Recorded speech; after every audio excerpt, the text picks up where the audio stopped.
What's up, family? How we doing? How we doing? How we doing? How we doing? What's going on? What's going on?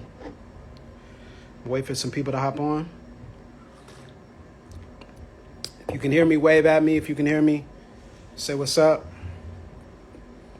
Good evening. Good evening. What's up, family? What's up? What's up? Ali in the house. Julian in the house. I'm about to bring Jemar on. I'm gonna wait like 30 more seconds before I bring Jemar on. Sup? Sup? How you doing? What's going on? Wave at me if you can hear me. Wave at me if you can hear me. Where y'all from? Yeah, where y'all watching from? What's good, fam? How's it going? Maryland in the house. Who else? Ali says she got to make sure we acting right. Okay, I feel you. Thank you, Julian. I appreciate it. Ohio in the house. DC in the building. What's good? Okay, another Ohio. Las Ohio. Orlando. Okay, Florida. Austin in the house. Bet. Sacktown. Okay, that's different. Washington State, of course. All right, let me bring Jemar on here. Georgia. Okay. Minneapolis. Seattle. Okay. NY, now DC. Nashville. Okay, bet. Chicago represent. Jemar gonna like that Chicago representation. See, we out here. What's up, bro? What up? What's Man, going on? good to see you, Doc. Man, it's good What's to see going you. on with you? You at? Where you in witness protection? What's going on, bro? Witness protection. That's exactly what it is. You can be here soon. Oh, you saw the double entendre. You saw the double entendre. Okay. I just want to make sure you caught it. No, I'm out here at the library trying to get some work done, trying to get some writing in. Okay. Yeah. People keep bugging me. Watching everybody who's saying some Arizona, Richmond. I'm sorry, Sandra. I got you a ticket because you were listening to the episode. Hey, yo, Keezy on here. Javon said CNN protection. Right, yes. Okay, so hold up. You on CNN? You on CNN like yesterday? Your boy was on CNN again. Yeah. Yesterday, they hit me up on Sunday, was like, hey, do you want to talk about Senator Ron Johnson and his racist comments about he wasn't scared when anarchist, anti-democratic, violent, white supremacist extremists stormed the Capitol. And he could have ended it there. Why do people keep talking? And then he said, but I would have been afraid if it had been Black Lives Matter protesters or Antifa, again, with the stupid false equivalencies, right? So they had me to talk about that. And I was really, really glad I got to say, this is what I'm passionate about now, if you want to know what your boy is on. We are at this crossroads between a multiracial democracy that at least gets closer to living up to the supposed ideals of this nation and descending into an anti-democratic authoritarian regime. And I don't know if everyday citizens realize that we're on.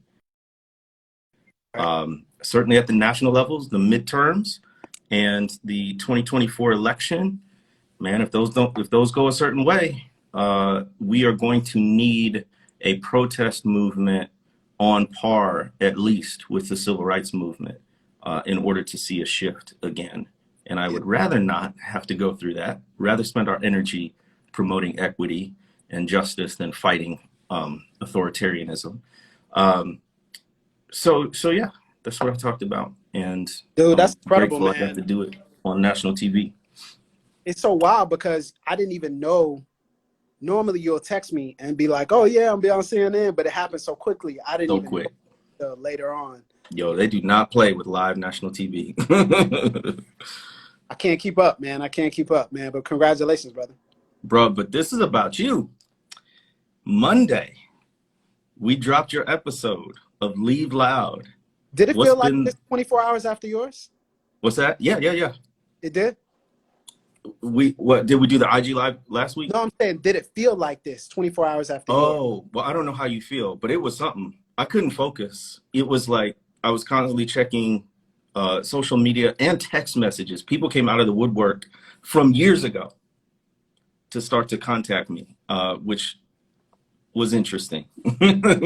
I'll put it that way. What's it been like for you? Same. Yeah. Okay. I think so. I think starting this morning, I couldn't keep up with all the messages I was getting. Yep. And so I was like, okay, I kind of give up on that. And then there was also a sense of exposure, because it kind of feels like when someone or a group of people know a secret about you, but you don't know they know. And so I'm like, well, how many people know about this whole story that I just put out? You know what I'm saying? I don't Yeah. know. So it's kind of Yeah. a weird exposure, because you're bearing yourself, you're bearing your soul in front of everybody, many people you don't know. And so there's like a weird sense of Yes. exposure there. Vulnerability. Yeah.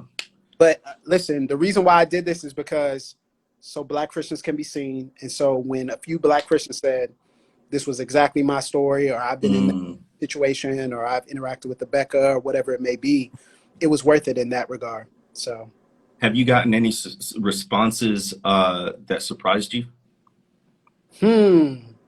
some old classmates. From high school days? Yeah. Whoa. Well, high school and college, but mainly high school. And they're navigating, I had one friend, he sent me, man, probably 6 or 7 paragraphs of just some things he's been wrestling with himself, as he exited that space. But he was one of the people who was really like holding that banner, and his family was involved in it. And he said, man, I had to leave, 4 years ago. And, he's breaking all that down. I was like, Yeah. man, that's very interesting, to hear it, Yeah. because we're not in the same circles anymore. So I don't really see his journey or his trajectory. But it's something about when people are honest and they bear witness, with what they've experienced, to what they've experienced, that frees other people to now openly say, no, I experienced that as well, but let me make sure other people don't experience the same thing we did. That's what, connected to current events. Andrew Cuomo, right? Mm-hmm. Somebody came out and said, this was my experience. Now 7 people. Yeah. And it can be painful and difficult, but the reason they're vocalizing and verbalizing and publicizing this is to prevent harm. Hear me clearly, folks listening, is to prevent harm. This is not vindictive. This is not put to people on blast. This is to prevent harm, which would then lead to flourishing. But we're going to talk about that in a second. One thing I wanted to hear from you about is why now? Like, why the Leave Loud campaign at this particular moment? Is there something happening or in the air that makes now the time to tell these stories? Yeah, so I think it's different for different people. I'll speak for me, and I think this will probably help people to navigate their own story and how they tell their own story. I'll say number one, it can be very misleading, especially for us as podcasters and us as hosts. You don't really see our crew, you don't really see our community.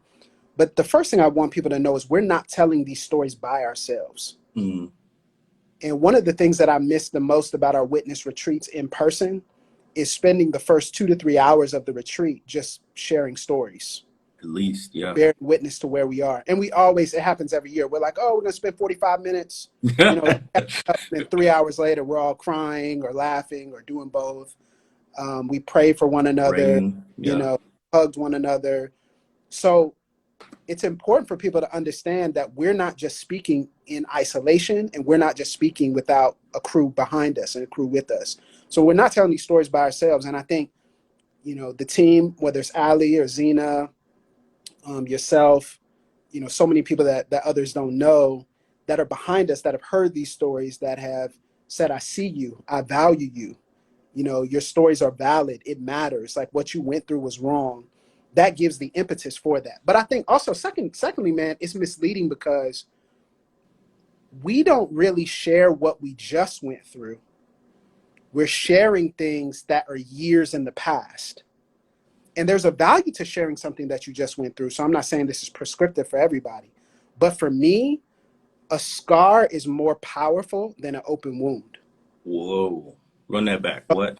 A scar is more powerful than an open wound. So I can show you that I had a scar, but that shows that there's a healing.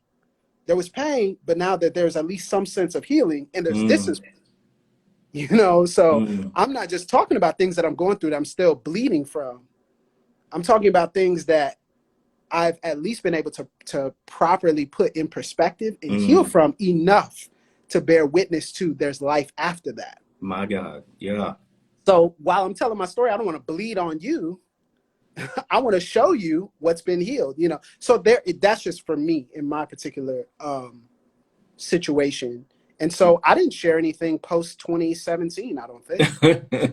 And it's been a lot that's happened since post 2017 for sure.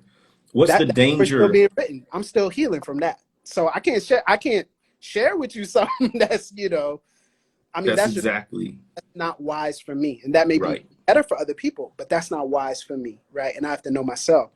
And then I think it's important to understand that there's a difference between venting and storytelling. Hmm. So I think there is a healthy vent, but I personally don't want to vent publicly, Mm. because the venting is for me, the storytelling is for you. Ah. So the climax of the moment and the heat of what I experienced in that particular moment. Let's take, for example, the guy who dismissed me, right? Which everybody's been talking about. Who dismissed you? Who dismissed you? The point isn't who did it. The point is that this is a sign of a pattern, a systemic pattern in the environment. And so I'm not just telling you all the stories that hurt me. I'm telling you the story that can show the pattern and display what the pattern actually is. So again, if I vent, that's for me, but I'm storytelling for y'all, How right? Like can you? I'm putting it in context for the, Okay. you know what I'm saying? Because that was my question. How can you tell the difference between venting and storytelling, which I also think has connections to telling stories from an open wound versus from a scar?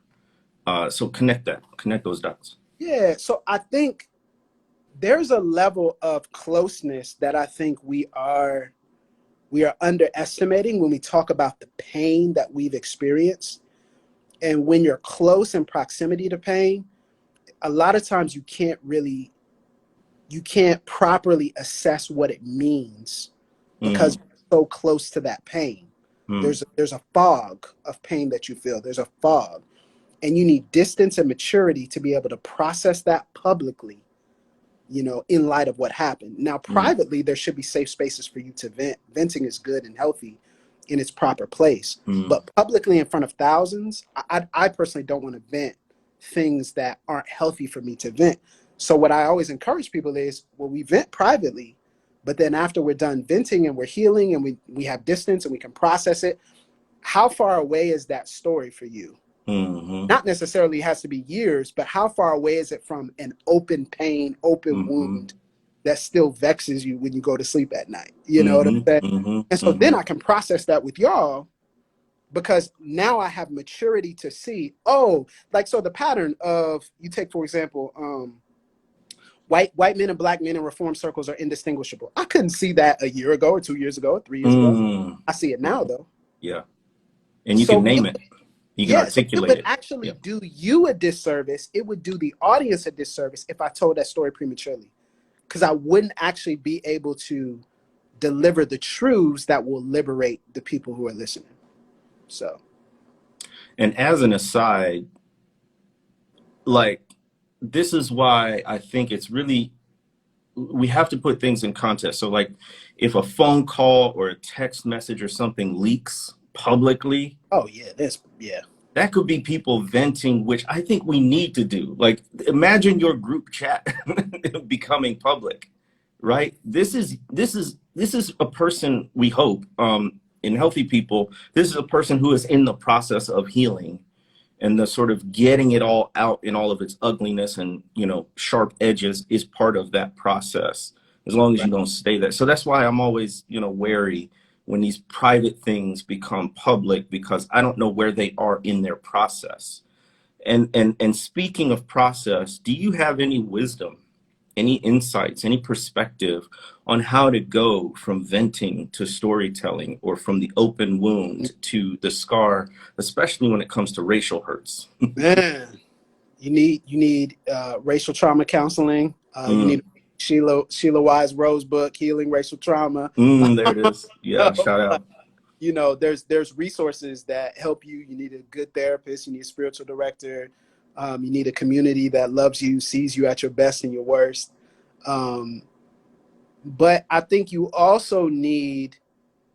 need time to properly acknowledge and really sit in the fact that they mistreated you. That take Mm, that takes time, y'all. And you don't understand the layers of what you've been through until you sit in it for a while. You don't. And now I'm like, oh, okay, I see this, I see this, I see this, I see this. I'm like, wow, I see all these things now. And we've processed this and talked about it behind the scenes as well. And now we see it in a different way than what we could have a year or two ago. But I gotta cry and I've gotta weep and I've gotta go through the grief and the anger and the sorrow. And I also have to step away from those that group exercising spiritual authority over me. mm, And this is the thing we don't often talk about. It's like people say, "Oh, I left," but that's it. It's Egypt is in you, and so if it's still in you, you need wow. time to detox from them exercising authority over you. You'll always remember what they taught you, but a lot of times the things that they taught us exercise authority over us. Was So it a you have, podcast or yeah. a But phone call? let me just say this. Let me say this Yeah. before you get it. We have to learn a new way first. You got to learn a new way. And so a lot of people are like, oh, I want to get healed. I don't want this. And it's like, well, be careful because you have a platform. And when you get a platform really quickly, you're still processing, separating Yeah. authority from the toxic space you left. So you got to put the authority in the proper, you got to bind the strong man, Yeah. Bible. You got to bind the strong man first. And so people are like, oh, yeah, we can. It's like, no, it's a stronghold. And so you got to get delivered and free from that. I'm sorry to get Pentecostal on this witness live. You You got to ain't got get to free from that apologize. first. You got to get free from that. And then, that's the thing is that there's still an exercising of authority in your head that you can't talk about yet because all that's coming out is them, not the healed you. Well, what I was going to ask you is right along those lines. I can't remember if it was on the podcast or just a phone call we had. You talked about the necessity of Moses being in the desert for so long before he went Yeah. back to lead. Can you unpack that again? So let me tell you something funny. Dante Stewart and I were talking about this Mm, 2 days before the podcast. He didn't even know where we were going to go, but we were talking about it. And it's so funny, y'all. It is so funny how God puts us in wilderness situations to clarify what we're called to do and what we need to leave behind. mm, It's so beautiful to know that you don't have to take everything with you. You don't have to take it all with you. You can leave some of that stuff behind. And I think there's a freedom in the wilderness. There's an unlearning, but there's also an unburdening in the wilderness. yeah. So I get to lay behind the burdens and the sins and the patterns that doth so easily beset me. Right? Right. I get to lay that stuff behind and I get to run free. You don't have to take it with you. And so the Hmm. wilderness teaches you what it's like to live without carrying that weight. I mean, to Mm, live carrying the burdens you're not supposed to. And so, there is an unlearning, but there's also an unburdening as well. So yeah. we were talking a little bit about that, and there's more that'll come as we talk about the wilderness in a few weeks on PTM. But you have to learn, and this was so important for me. I needed to. There are times of strategic absence, and there are times of strategic isolation that we should practice more. And the reason we don't practice that is because we're afraid of losing the we're afraid of losing the momentum of our platform. Ooh. So let's talk about this, because I think this is important, man. A lot of folks have platforms right now, and I say this as a person with a platform, but we shouldn't. And what we need to do is we need to step away and be quiet for a while and relearn and unlearn and unburden.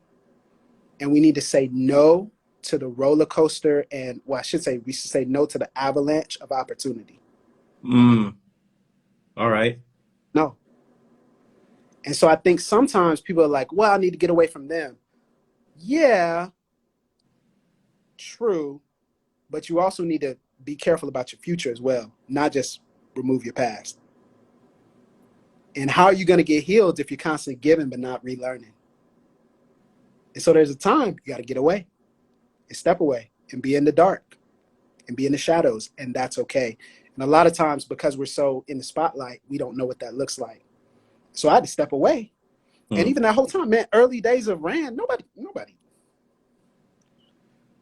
I was telling somebody this. When was this? Earlier today, or yeah, I was telling somebody this earlier. One of our team members. I was telling somebody earlier today. I was like, it's so funny. I was on the podcast, the 4th episode of the Pastor Mike podcast, which you cannot find on our feed. I was on the fourth episode, and then I was on, I think, the 10th episode, and then I was never on the podcast again until 2015. Y'all just 2 years. Y'all did not invite me back. And I'm so glad. I'm so glad it's not on record. I'm so glad my sunk days are not on record. Yeah. There's a blessing in that. So this stuff, you don't have to say yes to every opportunity. You don't have to talk about everything. You don't have to be on the platform. Embrace the obscurity and learn and grow and get healthy and get healed and see things better and more clearly. And then your platform. Embrace the obscurity. That's a word. Embrace it. It can be a gift because it gives you that space to heal, to be unlearn and relearn. But we live in such a platform driven, even in ministry, right? If you don't have the YouTube channel, the Twitter following, the Facebook presence, which then puts everything you're going through in public in real time, which cannot be good for our souls. So, listen, somebody needs to hear this. Say no. Don't do it right now. Don't say yes. Say no. Somebody needs to hear that. I'm serious. You're talented, and the opportunities are always going to be there. Say no. Or the better ones or the right ones will come. And it's not like we're standing still when we're not out there in public, right? You can be writing this down. You can be talking about this with people. You can be getting therapy. You are in process. Part of the process may at some point be public, but it doesn't all have to be, right? And there are definitely some things. Got it. I wasn't talking to you. Say what? Who said that? Danielle Coke. There you go. Got it. I didn't say I was talking to you. She gonna be like, I'm sorry. And Sandra Van, I've still been spitting fire this whole time in these comments. I love the comments, y'all. Keep it coming. You are engaging at such a high level with this. And as you're seeing, Tyler is a pastor. I don't think people realize that enough about you. You're a man of many talents. But you talk about this. You thanked specifically your church family for supporting you and giving you space to be in process. Talk about your love and your passion for the local church, because that's something I don't think people really get about you. Like you would pass up 99% of opportunities to be a local church pastor. Let the people know about that. Whew. Try not to get emotional. I love my people, man. I miss my people like crazy. I love my people. And here's what I love, Jemar, and this is something that pastoring has helped me with, and I'm still working through this, and it's up and down. So I do this well sometimes, don't do this well other times, but man, I love the journey. I love going on the journey with people. Hmm. I love those moments. I love the Mm. moments of, hey, I don't know what to do next. I love the moments of, um, there was one brother that came to me. I want to say this was before the pandemic, but he was unemployed. And he was like, man, I'm unemployed. I'm looking for a job. We're praying about this. But man, I really just want to stay consistent in my walk, and I want to stay consistent with the Lord and my time with the Lord. And I want to keep serving and doing all this. And I'm like, I was excited. I'm like, man, I'm so excited for you. And he just kind of looked at me. I'm like, no, I'm not excited that you're unemployed. I'm excited for what's coming next. And I love the decisions, the daily yeses that people give, and the daily moments of growth. And I love that journey. So for me, there's nothing outside of my family that's more important than that. And I really would give up all this for that. If I didn't feel like I could leave my church and do this, I wouldn't do this. Mm-hmm. And if Mm-hmm. that day ever comes, I'll choose them over this. I will. Right. But yeah, man, it is definitely a calling, and it's something that I'm still working out and I'm still learning and growing in. But it is not for the faint of heart. No. I've heard the And stories, man.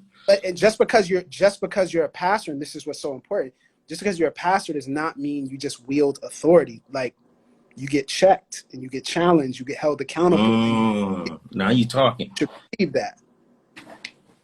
So if This you is what can't, I think. and let me tell you this story because it's so interesting. Last Wednesday, right? So we had this big, leave loud, wow, as we do this behind the mic. Thousands of people downloading it. Jemar's episode flying. People are like, oh, this is great, guys. So I go and I make an announcement at our recording for our small group of people that record our services while we're still virtual. A lot of people in our church don't have the vaccine yet. So I make this announcement and I say, hey, I'm going to be here if anybody wants to talk and has any questions.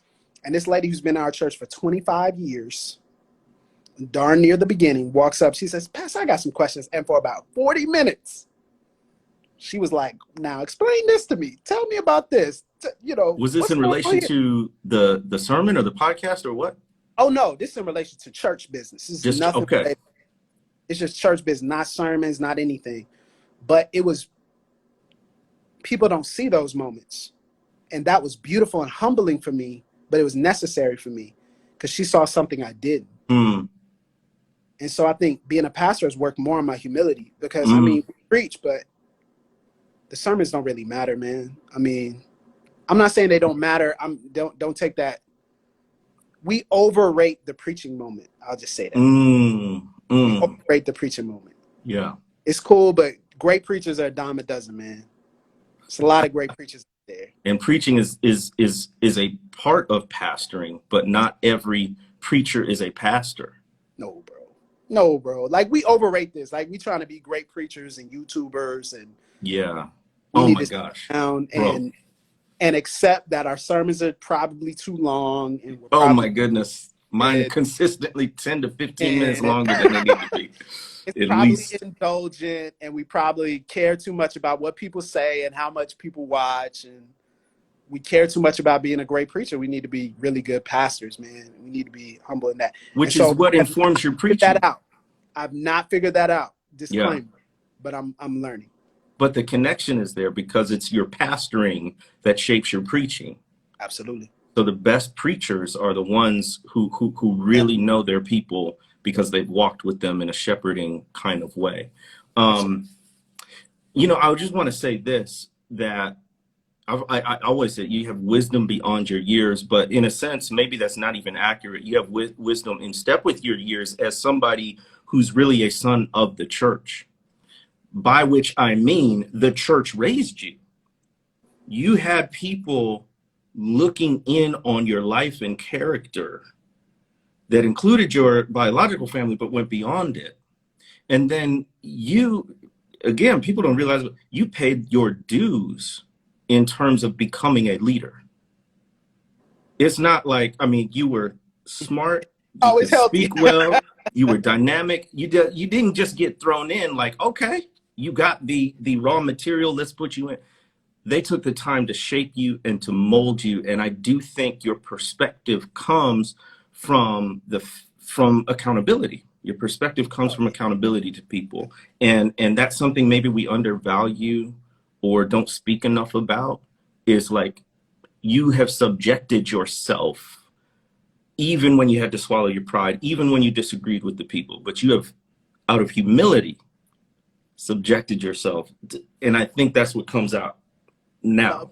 Sometimes I didn't have a choice. Yeah, that Talk too. about our rebellious days, man. When you You talk know, about staff meetings where I tried to burn it all down, I tried to burn down the room. I tried to flip the table on the staff, and they were like, "It's not gonna work." So no, right. I think there was all of that process, but I think what we don't do enough is show that trajectory. I think we show kind of Right. a very smooth transition from what it means to get the call, to be discipled, to be trained, and then get in that space. And I think we don't show, no, I've had to bump my head, and I've flipped the wrong tables, and I made a lot of mistakes. And so people have said, I can't work with him, and all the above. Like, Yeah. that's happened, in a healthy way, not in like a toxic way or something. I've just been immature before. And so I think people need to hear that more. But yes, my church wouldn't allow me to mismanage the gift in me. Mm. So my church loved me enough not to allow me to fumble what God gave me. Mm. And That's so real when love. you have a setting, and this is true not just for churches, it's true for people as well, friends, relationships, whatever it may be. You have to have people around you who say, you might choose to do your own thing, but we're not going to allow you to forget that God gave you something special for now. Yeah. And we're going to champion it as best as we can, but you're not going to not make it because we didn't give you everything that you needed. Mm. That's such a good word. I have the sense that as people listen to our Leave Loud stories, and well, there's two questions I want to ask. Let me ask you this first. It's not just what we say in our stories, it's how we tell our stories. Yeah. And one of the things I need people to realize is that you're a strategist, you're a thinker. You're never going to make a move without thinking 2, 3, 4 steps down the road. So talk about the how of telling these Leave Loud stories, and that there's some sort of direction, plot, whatever it might be, method to the madness. Yeah, like I think so. Number one, I want people to understand that one of the things that we do a lot is we read everything that the audience tells us or says to us that is available for us to read. We read it all. And so I think a big part of the compilation of our stories is kind of a harvesting of everyone's experience that's in our audience, the broad audience groups, and also our personal stories and our personal growth. But so we're speaking not just to the broad general audience, we're speaking to specific people in Yes. specific situations, right? So I think people don't understand that. So they think, oh, you just get on and you talk. No, you have to know who you're talking to and know what they've been through and internalize their stories and say, where are the intersections between their story and ours? And then how do we speak to that? Telling and sharing in identification, but also sharing healing and hope as well. Mm-hmm. So number one, we read everything that people, that's why I gave my email. People are like, oh, don't give your email. I'm like, I'm reading all these emails. I'm reading every single one of these emails. Tyler at thewitnessbcc.com. Yeah, you don't have to do that. No, you shouldn't do that. I'm like, no, I'm reading all these emails because I want to know who our audience really is, not general people that I see on Twitter or whatever it may be. I want to actually know who's That's listening. that pastoring coming out. Story matters. So if somebody shares that with me, that's very personal, right? Yeah. Like, man, that's valuable, and I'm honored to read that. So we have to listen to actually who's our audience, and then cultivate. Okay, these are the intersections. But then also, I think there's a rhythm to everything. There's a rhythm to our conversation, and so the behind the mic element, the secret sauce, is rhythm. Hmm. Right?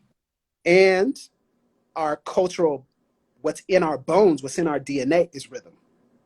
Hmm. And so people are like, what makes this resonate or all this? And people are like, oh, I'm going to start a podcast and all this. And it's, oh, we're not just talking. I want you to understand that we're talking in rhythm. And so I've never said this publicly, but we talk in cadence. So I set up the conversation in cadence. What do you mean? So that you're listening and the way you listen carries you along in a way you weren't expecting. So it's not just content, it's cadence. And what it does for a lot of Black Christians and a lot of Black people who listen is it comes in contact with their cultural upbringing, what's already in them. So just like the pastor is preaching in a cadence, I also want the conversation to have a cadence as well. So the behind the mic and the secret sauce is we cadence it culturally, not just, oh, okay, we're going to talk, guys, and we're just going to do this. No, we're actually planning and plotting out what the conversation feels like so that you're not just hearing content, you're also going on an experience too. Are you talking about cadence? You talking about like the literal pattern of our Jemar doesn't voices? even know this. Jemar doesn't even know this. I don't know what he's talking about. I told you he's a planner, strategist, plotting. The questions, the way we talk, the follow-ups, all that. Yeah. Okay. Well, we just a heads up to folks, we are going to start taking questions in just a few minutes here. I did have another question for you that might come up in the comments. We're talking a lot about the importance of the local church.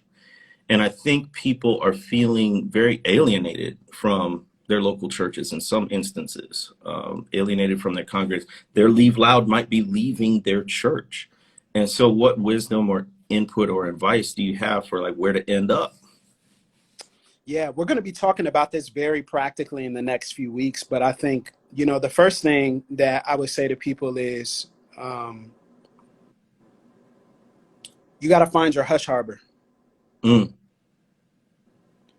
And one of the things about Abeka, people have been talking to me about Abeka, like, how did you survive? How did you make it out? The interesting thing was at the same time that I was encountering one narrative, I was hearing a better one at home. So I had to find the hush harbor where I was hearing the truth, and it wasn't perfect, but I was hearing different truth, and I was hearing it in the way that I need to hear it. So what I thought was confusion was actually just, internal. It was spiritual warfare between the master's narrative and ours. Wow. It was just warfare. Yeah. We're fighting, but what was in me was going to stay with me. That's why my parents used to always say, and it's not necessarily the exact meaning of the text, but if you take the application, train up a child in the way that they should go, and when they're old, they won't depart from it. Mm-hmm. That's what they used to always say. So they would train me to be able to handle myself in that environment. And so in the similar context, where's your hush harbor? Where's the place where you can go and get the true narrative? And one of the benefits and blessings of COVID, in this season, not that it's a blessing, but you get the point. One of the benefits of this fractured season is just simply that we can lock in and check in different harbors and in different spaces than what we would have been able to before. Yeah. Virtually, where are your hush harbor people? Where's your hush harbor online community? Like, it can start as you and one other person, like, hey, I need a space. Hey, I need people. This is why the PTM group exists on Facebook, right? The Passamite group exists on Facebook, not just simply for us to have however many thousands of people are there, but also as a place for people to connect from diverse places. And so they're like, oh, this person comments and they're from Dallas and I'm in Dallas. And so, man, maybe I need to connect with this person, and maybe the encouragement that I need, maybe the ministry in the wilderness will come from that person, or maybe I will be their ministry in the wilderness. Right. So we're able to create creative communities, but also hush harbor moments. And then I think there are some churches that have done it well, that do online membership, allow you, they steward and care for your souls and do that. There are some churches that have the infrastructure to do that well. So I would say that's also something, if you find pastors and leaders who you look up to and enjoy, you may want to reach out to them through their channels and see if that's something that's available to you as well. Because there could be communities of transition. And that's something that we've had as well. People saying, we're leaving our church. We don't know if we're going to land here. But what we will say is, can we get healed here for a little bit and then make that decision? Absolutely. Right. That's good. So that's something that I think people should know. We've got a question from, I'll just say Miss Diamond here. How/why did you decide to share the names you did? Did I share any names? That was you. She didn't ask me. She on your IG live. No, I don't think I shared any names though. Maybe I did. Yeah, I did. I don't think... Maybe in the Christian hip hop So here, section. okay, yeah. Oh yeah, yeah. Yeah. So again, there was a decision, right? With that one story where people are like, you didn't share his name, I want to know who it is. The point of not sharing his name was that, oh, Miss Robinson, okay, bet, I'll talk about her in a second. The point was, it could have been any Reformed Black man. So the point was to show overarching, you know, a pattern of what people were dealing with in those spaces. Like, if I could share I could share the name of the person, but it would, people would fixate on the person, not the principle and the pattern. Yeah. Right. Yes. So who was Miss Robinson? Her name has changed, right? So her name has changed now. But yeah, she's an actress in Hollywood. And I really just wanted to shout out my only Black teacher. You know, that was, I just want to shout out my only Black teacher. And did we find out where she is or, you know, connect with her? Yeah. You know, I don't think I know. I need to actually go on Facebook and see, but I'll probably share this episode with her and see what she thinks. Yeah. That would be cool. That would be great. I mean, interview people from my past, so I would love to hear her journey as well as a teacher in that environment. And now she's out. That would be very y'all interesting. Ideas now. Y'all very interesting. You're gonna track down these folks. No, but with Christian hip hop, yeah, I think that was something that people had actually asked me about for years. They had asked me to share a little bit of, because I was in the behind the scenes of some of that. So they asked me to share, you know, how was it for you and what did you see and what didn't you see? And so I can't speak to everything, but I think those names are people who are identifiable. But those names weren't necessarily names that I was speaking negatively. They were just names that everyone could hear and everyone knew. So The Truth or Flame or KB or Lecrae or whoever, some of whom we know now, you know, and many of whom are good brothers. But it was just the times that we're in. That's what initially caught my eye. And I want people to know who have that same trajectory. Yeah. You know, talking about. That's good. That's good. What other questions y'all got? Please feel free to drop them in there. Let me ask you this. You know, those episodes can go on, these Leave Loud, you know, can go on and on. But was there a story or even something that we did talk about that you wanted to delve into further, or even just reflecting a little bit, something that you wanted to bring up or bring out? I think it was, I wanted to hear from you really why it made your heart skip a beat when I said I was thinking about leaving. Oh my gosh. Because of this, man. Anybody who's listened just to this IG Live knows how much you have to contribute to the organization. And specifically, had you left at that juncture, I might have led us deeper into the rabbit hole, because I didn't necessarily have that hush arbor where I was hearing another narrative. A lot of what I was discovering that was dissonant was within me, and I didn't have enough voices external to be able to trust that inner voice, and especially because it's still in conversation with these very powerful white evangelical forces. So I needed specifically your church perspective to come in and say, here's how we talk, here's the cadence that I'm exposed to. And it's out of rhythm for who you are and who God has shaped you. So that's why, because it would have been bad for me, but it would have been really bad for the organization. Yeah. No, I want to speak to something. No, Miss Robinson was not the one who said I was cursed. It was my other teacher in that same grade. So it was not Miss Robinson. Miss Robinson is great. It was my other teacher. Yeah. Get it right. Yes. Yeah, and I'll talk about that in a second. I'll talk about that in a second because I'm going to answer it alongside this question. Samuel asked, Tyler, can you unpack a little more about the necessity of the season of obscurity, social platform-driven age? Okay. Yes. So one of the things that I realized recently is you have to be very in tune with what you have been called to do in a particular moment. I talk a lot about Kairos moments, right? And Kairos moments are those God moments of not just chronological time, but spirit led. This is the moment God desires to make a move or do something, right? And so for me personally, what I saw is that what I realize now is that Tyler 5 years ago had no comprehension for how I'm going to grow, and how much I've grown in this particular stage of my life. And hopefully me 5 years from now will have no comprehension of who I am today, right? That there will be progressive growth, but that certain growth can't happen in public. Certain growth can't happen in public. Can't happen in public. It just can't happen. That's And good. Somebody write that down. You'll get to a place where you're trying to maintain a brand and a platform, and you're not trying to heal. And so you spend so much time developing and building a platform that you can't take steps away to work on yourself. And there's so many people following you that are demanding of you.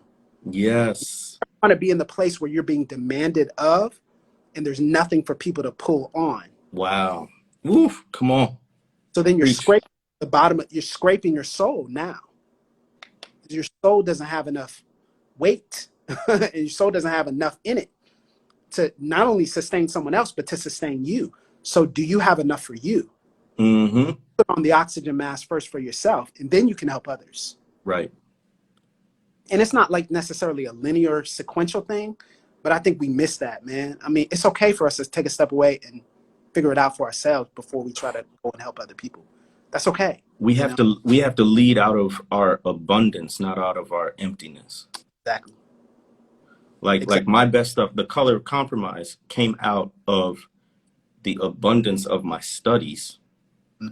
And I realized, a year or two in, that I had not had enough time to devote myself to the studies like I had before.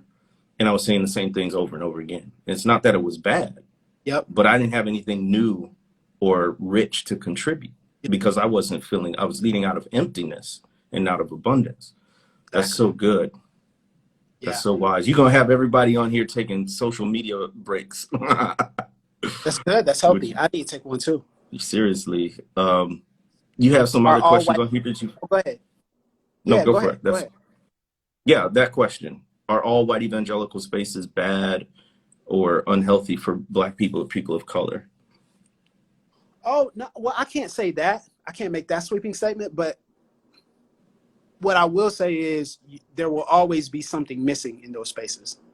And so if that you have been called to be a part of, in the sense of if that's a particular lane that God has particularly called you to, great. But you should just know that there's going to be something missing in those spaces. And I think it's important for us to say that.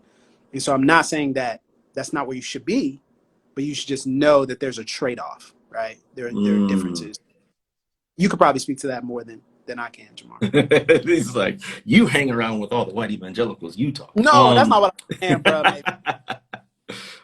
What I can say is if there is something missing, it's going to be on you to augment it.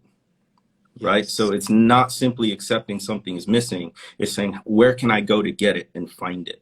Right. So when I was telling my Leave Loud story, I talked about enrolling in the PhD at Southern Baptist Theological Seminary. What was going to be missing was any sense of African-American history, experience, or perspective. So I said, let me take this course in African-American history to augment it. Right.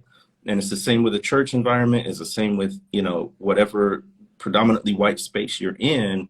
If there is something missing, particularly on the cultural or spiritual end, it's not just saying, well, I guess I'm not going to get it. You need it. So you got to go out and find it. Yeah, that's so good. Yeah. I want to, man, there's so many. Dr. Monique asked a really great question talking about elitism and the dismissive factor. Yes. I think what I started to realize is that there were no other alternate routes to advance in certain spaces, right? And Jemar and Mm.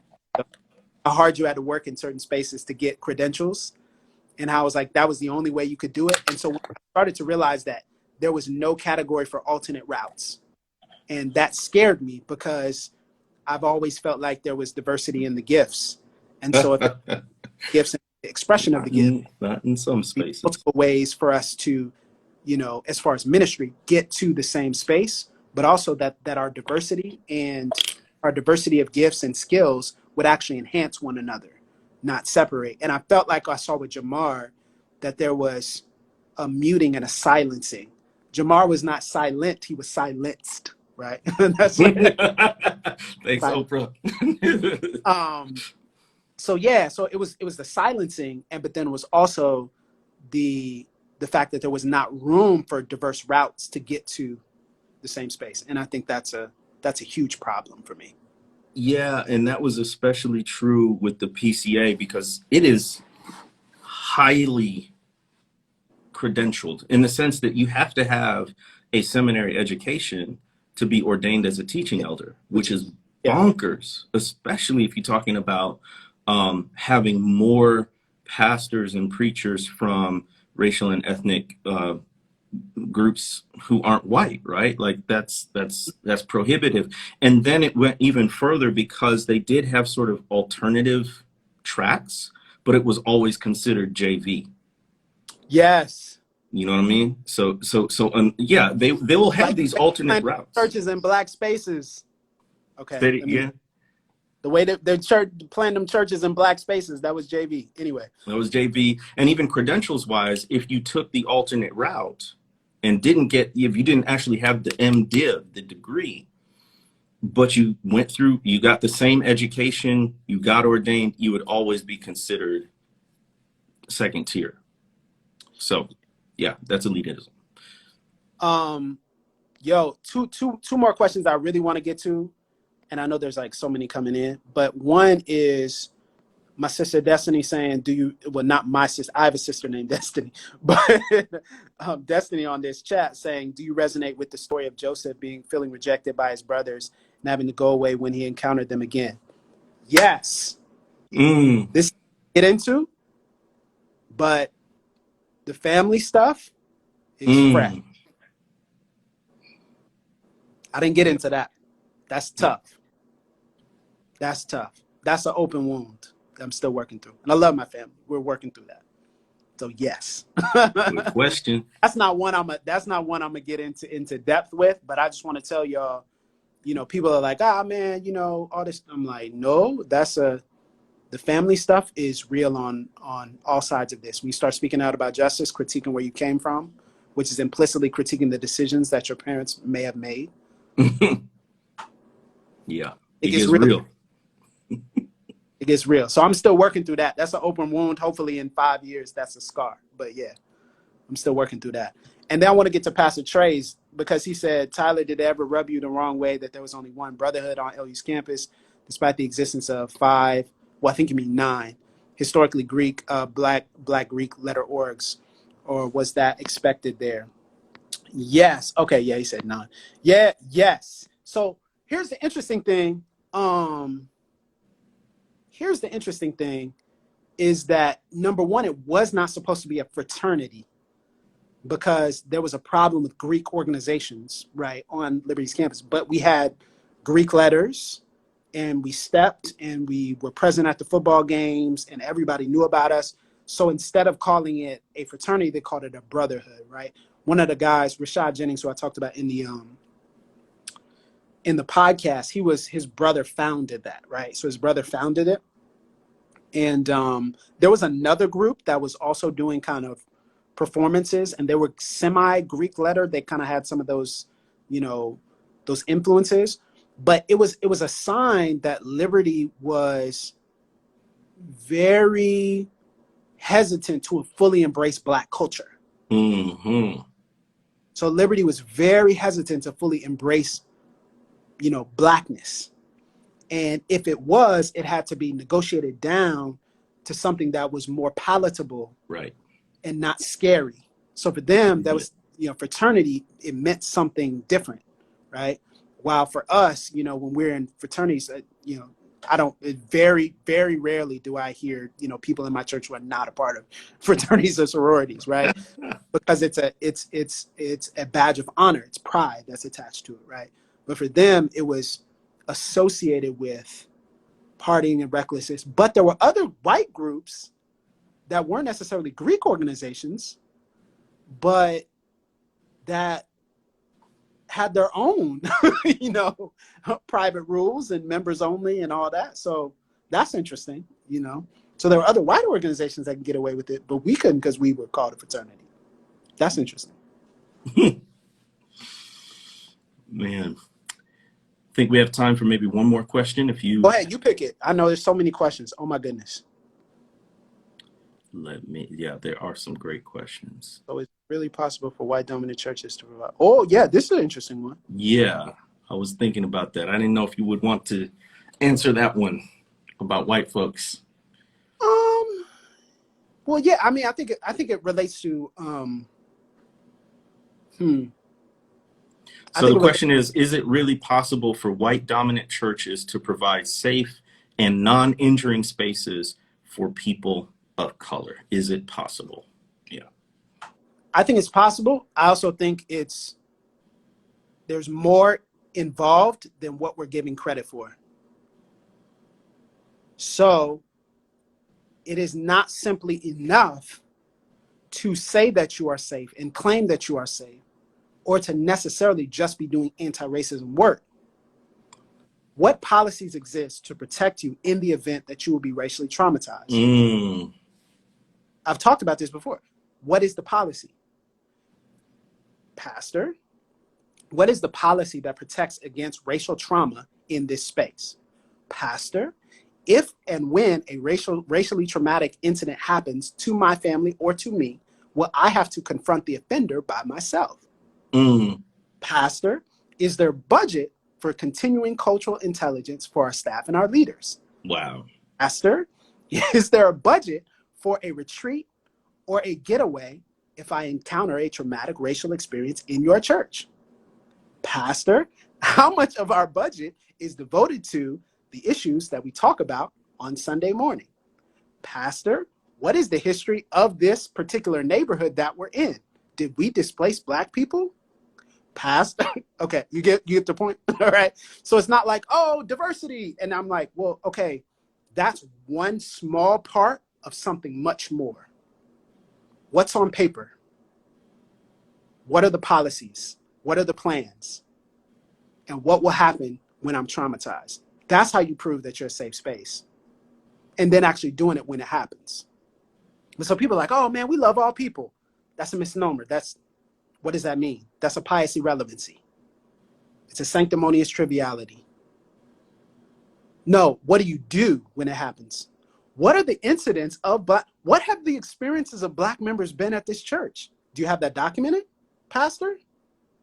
You don't? Why not? So how do you know how they're experiencing your church? Are there any Black staff members? They left? Why?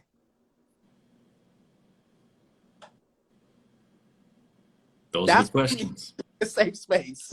Yeah. That's what it means. I mean, that it's not about, oh, okay, yeah, we love you. We love your kids. We love how you look on our flyers. Ooh. That's not safety. That's advertisement. Show me what happens in private. And then, I'm just you laying it all out there. Tell it. I'm just saying, I'm tired of having these conversations. People are like, man, this happened at my church. I'm like, why don't your church have a policy for this? Especially if you're on staff. If you're on staff, your church have a policy for this.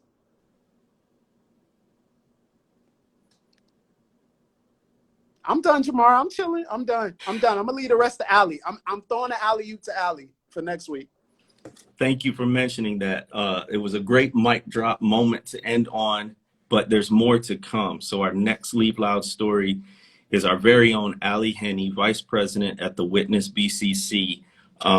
Y'all, we were just prepping y'all I told Oh, Tyler, we started with me, mild. We moved to Tyler, medium. Now we got Allie, spicy. And calling me I don't. medium, bro? You calling me medium? You medium. You kind of do. No. But in terms of just getting y'all ready for it, because now we have a woman's perspective too. Yeah, She black didn't women. just experience the Talking racism. about black women. Yeah, yeah. Some pop. Right. So tune in next week. And Tyler, thank you for your vulnerability, for your honesty, for your wisdom in telling your Leave Loud story. I'm so glad we have it on a podcast because people in perpetuity are going to be able to access this. If you have listened to the podcast, please share it. Share it on Facebook, Twitter, social media. Also, remember to subscribe, rate, and review. Let's make sure other people know that this podcast is out there. Thank y'all for tuning in this evening, and we'll see you soon on the Yeah, next. Yeah, what? You got one but more? before you do your close, let me just say this again. We love y'all. We do this for y'all. Leave Loud is about love. The dominant emotion is love for our people. We wouldn't do this without y'all. This is for you. So thank you. All right, now you can take it away. Thank you. See you soon on the next Pass the Mic. Peace, y'all.